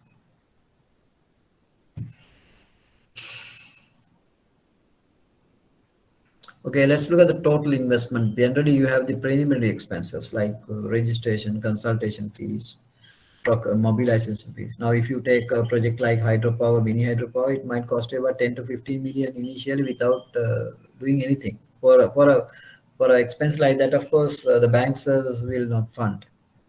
So they have to do it and bring the project report to the bank. And also project cost will basically coming in terms of investment and working capital. But then again, there will be some cost overruns as well. 5 to 10% cost overrun is obvious in a large project. So out of which, how much the promoter is going to contribute, and how much the creditors are going to contribute, and how much the banks are going to be contributed. And in it, of course, the investors should look at or be concerned about the weighted average cost of funds, everything. So I will discuss how to calculate the weighted average cost of funds in a project with other numbers, because without having a case study, you can't calculate it. And today it is a concern because some of the things may have an impact on the foreign exchange rate as well if you are going to import some of the things. That is also a concern. Sources of funds for projects, funding agencies are there, funding instruments are there. So let's look at these two things. Funding agencies like primarily the commercial banks here in Sri Lanka. And apart from that, you find development banks. Ideally, we should have these type of banks, but in Sri Lanka, we don't have the development banks. Investment banks are eagerly going into the equity funding, not for debt funding, like shares. Venture capitalists are also into the same avenue. And we have international financial institution and multilateral banks. Later, I will discuss who are they. Leasing companies, insurance companies, institutional event inventors are the large people. Angel funds are good for startups, but in Sri Lanka, there are a couple of angel funds. Especially nowadays, the booming industry is the IT industry as its startups. For them, of course, like 2 million, 3 million funding is available. But unfortunately, we don't have that much of venture capital and investment banks to fund the equity. But they are to structure the things. They will do the IPOs, okay, underwriting things like that, in advising and arranging funds from other parties. But rather, they will not come up their own funding. So largely it is coming from commercial banks and international financial institutions. Who are they? World Bank Group is there. IBRD, International Bank for Reconstruction and Development. They will come with funds through the finance company. Okay. IFC is very much involved. IFC is part of the World Bank for private sector development. And they also come, they come and help the private sector parties, like Nation Trust Bank was initiated with IFC funds, and there are various other companies helped by the IFC. And IFC not only going into that, but they are coming with SMA training component and very much active. And recently there was a discussion with the World Bank.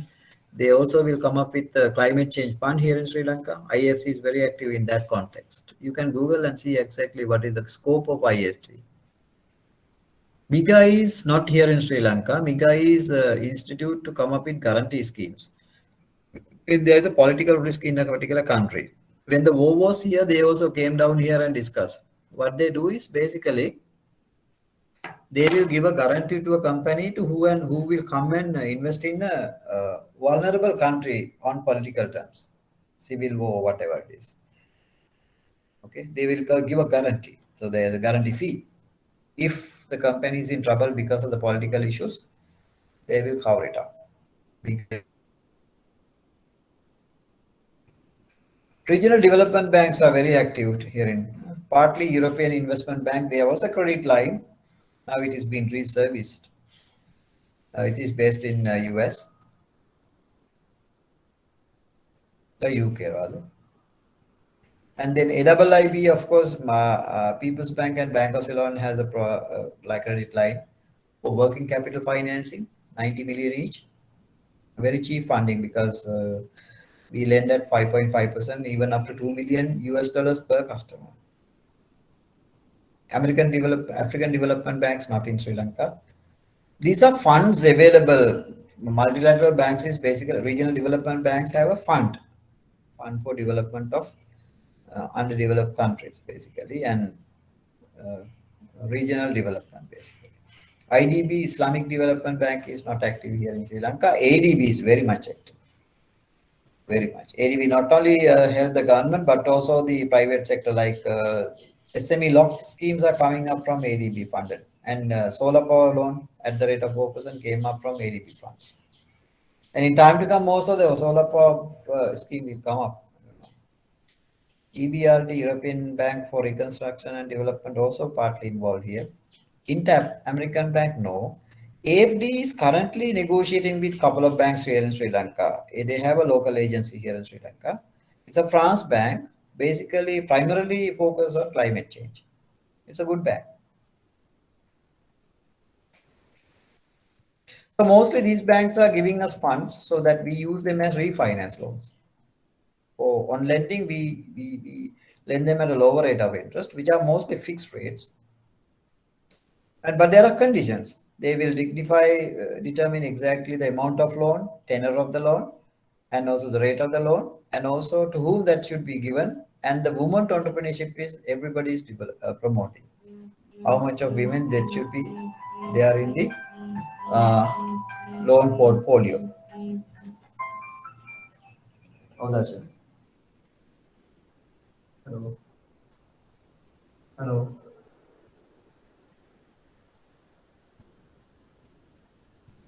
Hello.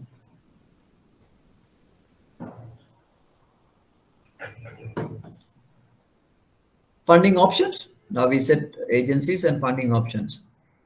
Equity, debt are the basic components. Sponsor contribution is the shareholders' capital, and they might issue to the public as well.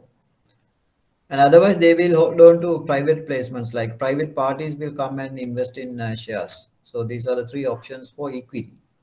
Either they themselves, or else they issue the shares to the public, or else some other companies will come as private placement. And then debt is primarily coming from development bank and commercial banks. And also working capital facilities. Standby facilities is facility available in case that they want to use it.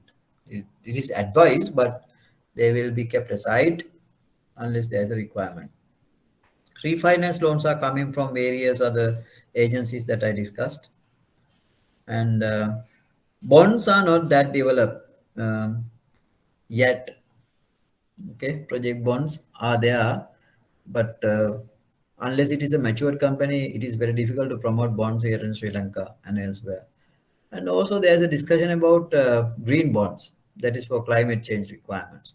Green bonds are available in other part of the world, but for us, it is a new thing, but it might come up. There are discussions. Grants, even under ADB, there's a small component of grant. Grant is something that is being given away for not taking back again. USAID is very active in grants, and we have been co-funders to the projects which have been sponsored by USAID.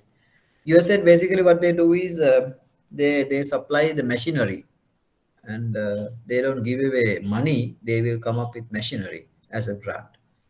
And we did one project in Jaffna paper mill, so for which of course they supply the entire chain of machinery. Okay, that's it for today. Any questions?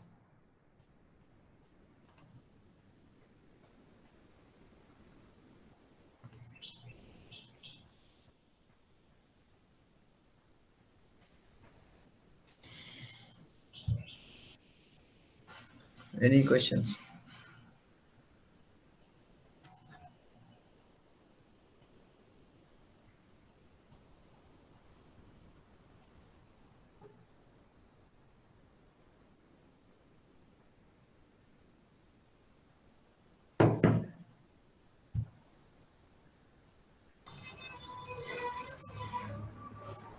So excuse me, Yes. there are so many international banks, development banks, and funding agencies. Why our Sri Lankan governments, when they go for a project, a starting project, why they are seeking join with the countries and private companies investing? Okay. It is true that there are enough funds available for us, but how make use of them is the question. You won't believe there are project funding available for us, which is being written back again without using, since there is no capacity for our government agencies to implement them. That is number one. Therefore, the government allow PPP projects, private public partnerships. Initially, what happens is if it is a private public partnership, the public will come up with the government, the land availability, and let the private party to do the project. The government alone can't run a project. There is no capacity for them, and the officers in the government sector is not willing to do it. I know it without fear any. Of course, I would say willing to do it, and for them it is not an incentive for them. And there is no entrepreneurship in the government officers. So only entrepreneurship is coming from the politicians, and the politicians also, you know that there are some issues. It's very difficult to look at the credentials of the politicians. But you can't expect the politicians to be involved. They are policymakers only, not the executors. So execution only will happen from the government officers. So they are reluctant to do it. Because of that, I know from my own knowledge that enough projects funding is being returned back again without implementation. Because if you want to implement a particular project fund, they have some conditions. So you have to fulfill the conditions, whatever it is. So that is why a lot of finance is coming through the refinance schemes where the banks are quite all right by giving away to the end user so that the private parties will initiate this. Otherwise, the best option is a public-private partnership, either by build, own, and operate and transfer it, or build, operate, and transfer, whatever the form, of course. So that is why they allow to go along with the private parties. Now, even if it is a road project, when they come up with international fund, what happens is they say there are conditions. What are the conditions? The particular country should be allowed to come along with their project sponsors, like the machine supply will come from that particular country, technology will come from that particular country. But if you take a project, then what happens is if you take a project of 100, the entire 100 money will not come to Sri Lanka. Large part of the money will come as consultancy and as well as machinery and technology. The rest of the thing you can't, the international agencies or other companies can't run a project here in Sri Lanka without the assistance of the local companies. Because the labor supply, domestic utilities, and then again mobility, and all that happens through the participation of a local company. So the ideal model would be, for me, the public-private partnerships, and that is why that is the answer from my side for that question.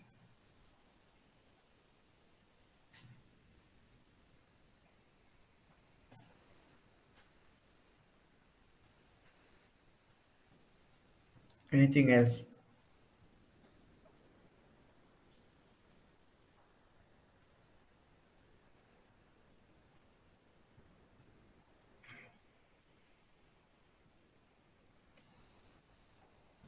And the other issue is lack of development banks, I think. Commercial banks can't take big projects. There are hardly any capacity to do the appraisals because expertise is not available in commercial banks. They are not trained to do it. But if you take a development bank, international development banks, they know how exactly to do appraisal. So whereas in Sri Lanka, there is a huge scarcity of project appraisal officers. That is you.